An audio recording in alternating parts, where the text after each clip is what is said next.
Jadi pernah ada yang bilang katanya nih, gadis kampus kok badannya kaku banget katanya. Gadis kampus kok jalannya kayak cowok. Gadis kampus kok bakatnya silat gitu.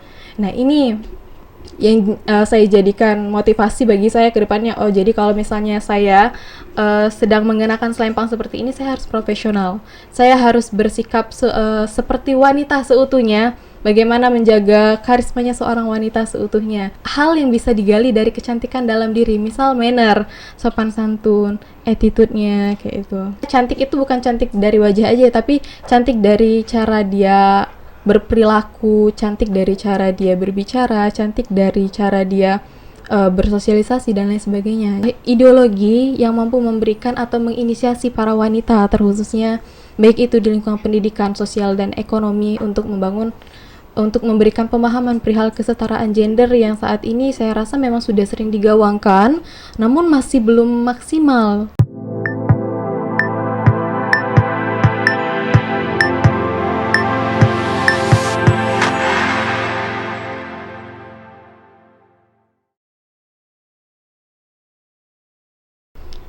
Assalamualaikum warahmatullahi wabarakatuh. Halo guys, kembali lagi bersama saya Nikita Sriwahyuni selaku host podcast komunikasi hari ini. Pada hari ini kita melakukan podcast komunikasi untuk memenuhi tugas mata kuliah jurnalisme audio dengan dosen pengampu Bapak Darwadi MS MIKOM. Pada hari ini kita kedatangan tamu yang sangat keren dan akan menginspirasi kita tentunya. Baik, kita sambut bintang tamu kita, Kak Yohana. Halo Kak Yohana. Halo. Gimana nih kabarnya hari ini, Kak? Alhamdulillah baik. Masih semangat kan Tetap berpuasa? semangat dong. Nih, sebelum kita bahas lebih lanjut, boleh nih Kak perkenalkan diri Kakak terlebih dahulu? Baik, benar seperti kata pepatah ya, tak kenal maka tak sayang. Maka dari itu, halo guys, perkenalkan nama saya Yohana Sari. Saya merupakan salah satu mahasiswi di Universitas Batu Raja, tepatnya di Fakultas Ekonomi dan Bisnis Program Studi Manajemen. Dan saat ini alhamdulillah saya diamanahi sebagai gadis kampus Universitas Batu Raja tahun 2021. Nah, Kakak ini kan pemenang gadis kampus. Bisa diceritakan sedikit Kak pengalaman Kakak? Oke, kalau sedikit aja. Oke, kalau perihal experience ya jatuhnya pengalaman saya di BGK, karena kan saya baru terpilih nih, memang tahun 2021 kemarin, tapi baru terpilih jatuhnya memang.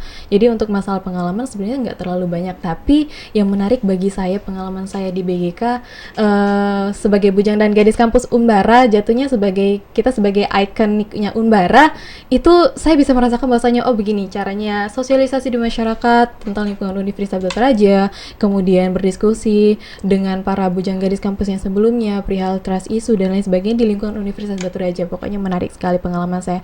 Karena sedikit ya, kalau misal mau ceritakan banyak nanti kita waktunya lama. Ya, cukup.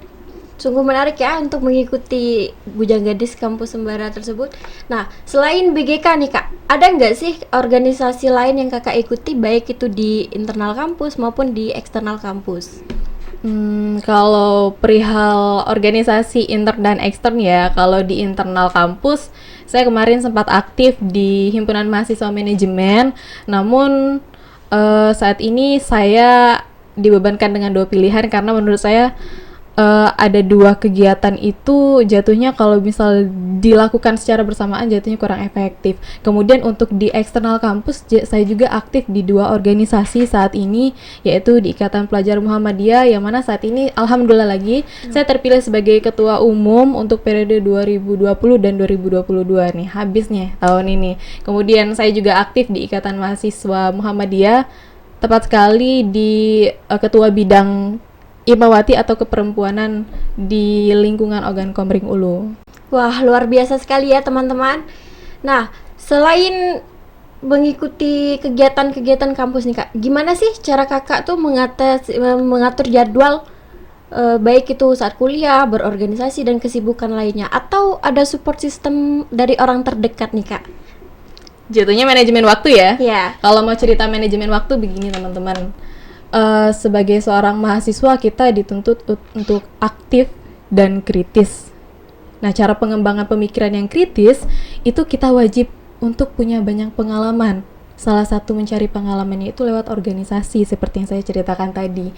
Saya ikut organisasi di internal kampus gunanya untuk mengembangkan pemahaman saya dan pengetahuan saya di lingkungan kampus. Seperti tadi saya ikut di Himpunan Mahasiswa Manajemen, dan saya juga saat ini tengah aktif di Bujang Gadis Kampus Universitas Batu Raja, dan di luar saya juga aktif di lingkungan pelajar yang memang kalau sudut pandang orang, waduh kenapa ikut organisasi pelajar ya, padahal sudah tingkat mahasiswa. Jadi gini teman-teman, di organisasi pelajar itu memang untuk rentang usia, itu rentang usianya mulai dari 17 sampai 24 tahun. Saya kan masih 20 tahun, jadi masih bisa ikut. Dan itu juga asik cari pengalaman, karena tidak semua pengalaman yang ada di kampus itu menopang pembelajaran kita untuk menginisiasi di masyarakat, seperti itu. Jadi untuk memanajemen waktunya, ini dari saya pribadi ya, untuk memanajemen waktu saya harus menilai kira-kira kegiatan itu urgent atau tidaknya. Kemudian tergantung prioritas teman-teman. Kenapa saya katakan prioritas? Di sini tujuan kita untuk ikut organisasi itu apa prioritasnya? Tujuan kita apa? Goalsnya untuk ikut organisasi itu apa? Kemudian untuk memanajemen waktunya, kira-kira kalau misal nih saya kasih contoh biar teman-teman juga bisa lebih paham ya. Misal kalau di BGK ada kegiatan pada hari Minggu, kemudian di organisasi lain juga saya ada kegiatan hari Minggu.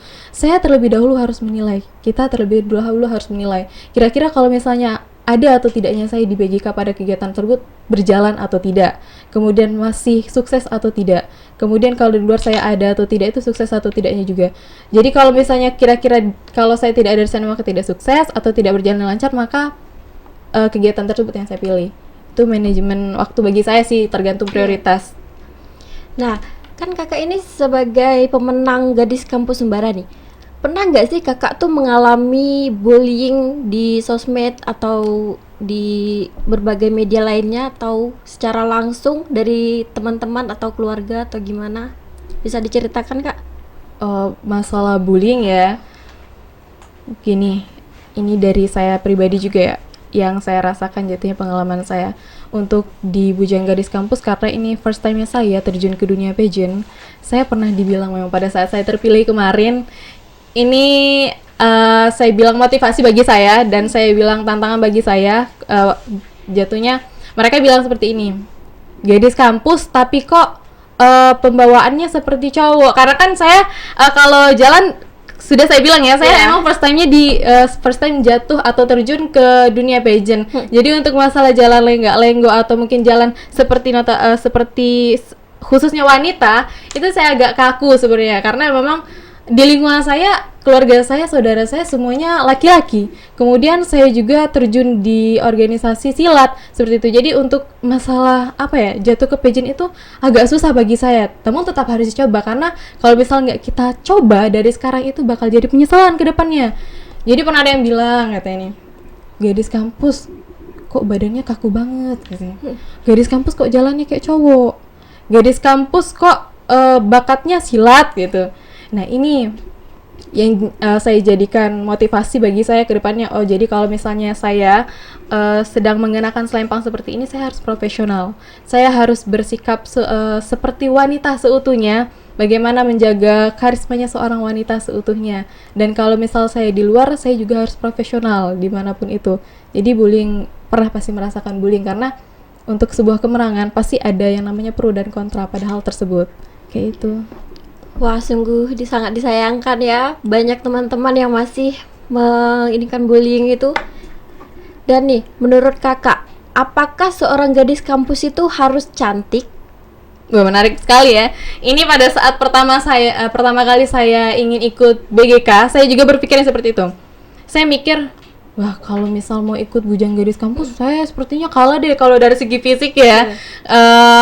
Maksud saya di luar sana atau khususnya di lingkungan Universitas Batu Raja ini banyak yang lebih cantik dari saya dari segi fisik, kemudian yang mungkin dari good looking jatuhnya, dari good looking. Jadi sempat takut ikut Bujang Gadis Kampus karena itu tadi fisik. Tapi setelah saya terjun, ternyata saya tahu bahwa motonya di dunia pageant itu bukan hanya beauty, tapi brand, beauty, and behavior. beauty ini teman-teman bukan hanya terkhusus pada good lookingnya kita, bukan, tapi ada hal yang bisa digali dari kecantikan dalam diri, misal manner, sopan santun, attitude-nya kayak itu. Ya itu penting ya Kak ya, apalagi Bener. untuk dalam kehidupan kita, terus bersosialisasi, baik itu di lingkungan kampus atau di mana, sangat itu sangat perlu untuk dikembangkan lagi. Betul.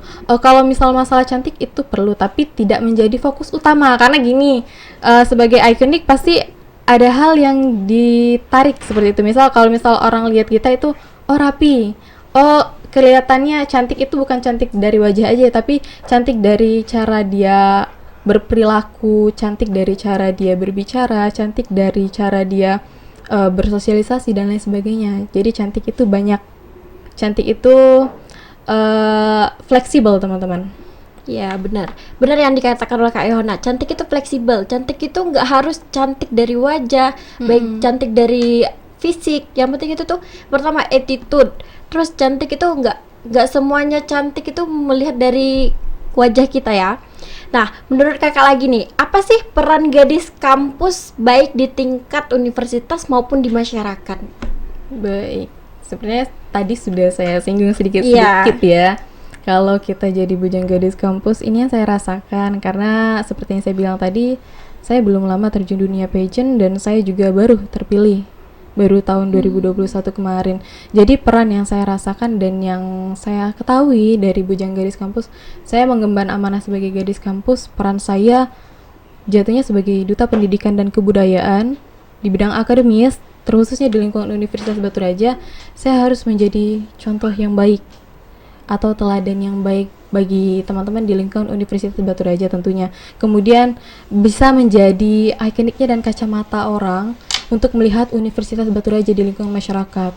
Jadi seperti ini, saya juga pernah kemarin dengar cerita dari tetangga saya.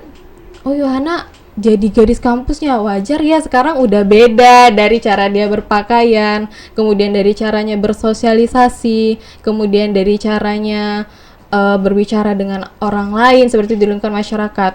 Nah, jadi peran untuk saat ini saya merasakan peran saya sebagai gadis kampus itu adalah memberikan wajah baru untuk Universitas Batu Raja, terkhusus di bidang akademis dan kebudayaannya, seperti itu. Nih, bagaimana sih pandangan kakak nih mengenai feminisme di tengah perempuan? Feminisme, saya pernah dengar kemarin. Saya pernah bahas juga dengan teman-teman saya perihal feminisme ya. ya. Feminisme ini banyak orang yang salah tanggap ataupun salah kaprah perihal feminisme, yang mana mereka berpikir bahwasanya feminisme ini adalah ideologi para wanita untuk membenci laki-laki, padahal tidak. Feminisme menurut saya adalah sebuah ideologi yang mampu memberikan atau menginisiasi para wanita, terkhususnya baik itu di lingkungan pendidikan, sosial, dan ekonomi, untuk memberikan pemahaman perihal kesetaraan gender yang saat ini saya rasa memang sudah sering digaungkan, namun masih belum maksimal kinerjanya, seperti itu. Nah, kan membahas tentang feminisme nih, Mbak. Feminisme nih, Kak. Kakak pernah dengar nggak tentang isu yang pelecehan seksual terhadap perempuan, yaitu kasus Ica itu, Kak? Yang sekarang sempat viral itu? Ya, itu masuk hot news ya. Iya. Perihal Ica, gadis usia 14 tahun, masih sangat muda sekali. Mungkin ini, menurut saya ini karena mungkin pergaulannya bebas ya. Sampai kasusnya itu 20 kali pemerkosaan karena dicekoki oleh pacarnya itu ya. Kalau dikaitkan dengan feminisme ya, terkait dengan kasus tersebut, itu tadi peran kita sebagai perempuan, peran saya sebagai gadis kampus juga, mungkin teman-teman yang di Ikatan Bujang Gadis Kampus juga, peran kita bersama-sama untuk memberikan pemahaman perihal seks dini itu. Jadi para remaja saat ini, bukan remaja aja sih, jatuhnya kalau udah 17 tahun ke atas, seperti di lingkungan kita nih, mahasiswa juga masih sering terkecoh dengan hal-hal seperti ini. Jadi kalau berdasarkan kasus Ica, saya rasa ini jadi PR besar bagi kita, terutama ini kita sama-sama perempuan. Jadi kita tugas kita itu memberikan apa ya, sosialisasi pengetahuan kepada lingkungan kita aja, nggak usah jauh-jauh dulu. Karena kalau kata apa ya, kata teman saya, we can't in the world when we can change ourselves first. Kita tidak bisa mengubah dunia ketika kita tidak dapat mengubah diri kita sendiri. Jadi kalau misalnya kita mau memberikan pengetahuan atau memberikan pemahaman perihal hal tersebut, kita harus mencontohkan pada diri kita sendiri. Orang itu akan melihat loh dari kita. Oh, misal nih Tutut, kalau misal dia bergaul di lingkungannya, dia tetap menjaga marwahnya sebagai seorang perempuan, seperti itu. Untuk dipegang-pegang itu tidak mau, seperti itu. Kemudian barulah kita bisa memberikan output, misal oh kalau misalnya ini perihal seks bebas itu nggak baik, bla bla bla bla, bisa disosialisasikan secara baik, bisa diobrolkan seperti ini kan enak, jadi bisa lebih masuk. Itu sih peran kita seperti itu di lingkungan sekitar kita dulu. Kalau misalnya di lingkungan kita sudah bisa kita ubah, baru kita bisa mensosialisasikannya keluar, seperti itu. Apalagi banyak ya, kayak sekarang masih kecil kayak gitu udah dikasih kayak dari orang tua itu sudah memberikan handphone atau Betul sekali. jadi kita kan kayak dari orang tua juga kurang pantauan ya, ibaratnya kayak gitu. Nah, tadi kan kakak nih ada nih bahas tentang kesetaraan gender. Bisa dijelaskan lagi nggak sih kak, gimana sih kakak tuh kesetaraan gender, apalagi nih sebagai perempuan ya? Kan banyak tuh kalau perempuan itu tuh di kesetaraan gender tuh ada yang kan perempuan itu nggak harus bekerja, ada yang perempuan itu cuman bisanya masak aja. Gimana sih pendapat kakak tentang perihal tersebut? Iya, perihal kesetaraan gender ya, saya kemarin pernah nonton potongan video dari Mbak Nazwa yang perihal perempuan itu banyak ditakutkan untuk hal yang tidak perlu ditakutkan, atau banyak larangan untuk hal yang perlu, untuk hal yang menurut saya tidak perlu untuk ditekankan, seperti itu ya. Misal jangan terlalu lama single, kemudian jangan terlalu pintar, kemudian jangan terlalu banyak bergaul dan lain sebagainya, banyak jangannya. Kemudian wanita itu banyak dikejar waktu, misal kalau sudah usianya 21 tahun ke atas atau 23 lah ya, untuk wanita itu sudah masuk dalam usia wajib nikah ya. Kalau di lingkungan kita ya, kalau misalnya kita sudah usia 23 tahun ke atas, apalagi itu kayak saya sendiri kan dari desa nih, pasti kalau apalagi ya tahu sendiri kan ya, namanya hidup di desa, terus ini omong-omongan ya nggak cuma tetangga aja, pasti dari keluarga terdekat juga kadang ada yang udah umurnya udah segini kok belum nikah sih, dicap jadi gadis tua ya. Iya, padahal sebenarnya kalau dalam kesetaraan itu tuh masih umur yang wajar nggak sih? Betul, masih wajar saja kalau misal kita masih mau single ya. Kalau apalagi kalau bagi kita wanita-wanita yang memang ingin mengejar karir ya, jadi wanita karir dan sebagainya. Itu. Jadi dari lingkungan pertama. Jadi kalau misalnya di lingkungan saya juga dari desa, Mbak Tutut. Ya, jadi kalau di desa itu kan usia saya sudah 20 tahun ya katanya. Memang 20 tahun usia saya, tapi mungkin menurut mereka dari apa yang mereka lihat dari saya itu kayaknya saya udah dewasa kalau dilihat ya, padahal usia saya masih 20 tahun. Jadi dibilang gini, tamat kuliah nanti nikah ya Yohana. Waduh. Kalau udah langsung disuruh nikah ya untuk apa saya capek-capek kuliah ya jatuhnya. Jadi ya saya nanggapinya dengan cara halus. Iya Bu, nanti ya mungkin kalau misal sudah dapat jodohnya aja. Sekarang saya mau ngejar karir dulu karena 4 tahun kuliah, kemudian 3 tahun SMA, 3 tahun SMP, 6 tahun SD. Perjuangan saya di dunia pendidikan harus saya implementasikan dulu. Iya benar sekali Mbak. Terus ada nggak sih yang kata-kata motivasi nih untuk teman-teman komunikasi yang sedang menonton podcast kita hari ini? Motivasi saya ya, ini pesan dari saya, terserah teman-teman mau menanggapinya bagaimana, karena baik buruknya itu hanya teman-teman sendiri yang bisa menilainya. Cobalah menjadi diri sendiri, jangan pernah membandingkan diri Anda untuk diri kita dengan orang lain, karena setiap kita memiliki potensinya masing-masing dan orang juga memiliki potensinya masing-masing. Kemudian kalimat saya tadi, we can change in the world when we can change ourselves.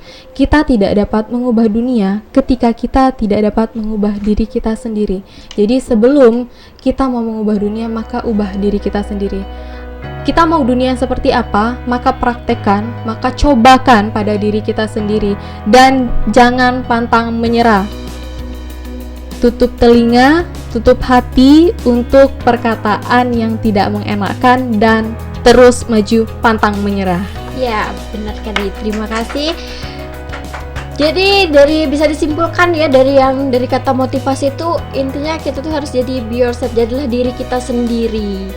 Nah, baiklah teman-teman, sekian dari saya. Mungkin hari ini cukup podcast kita hari ini. Sekian dari saya Nikita ini, dan terima kasih untuk bintang tamu kita. Jangan lupa like, comment, and subscribe. Komunikasi luar biasa.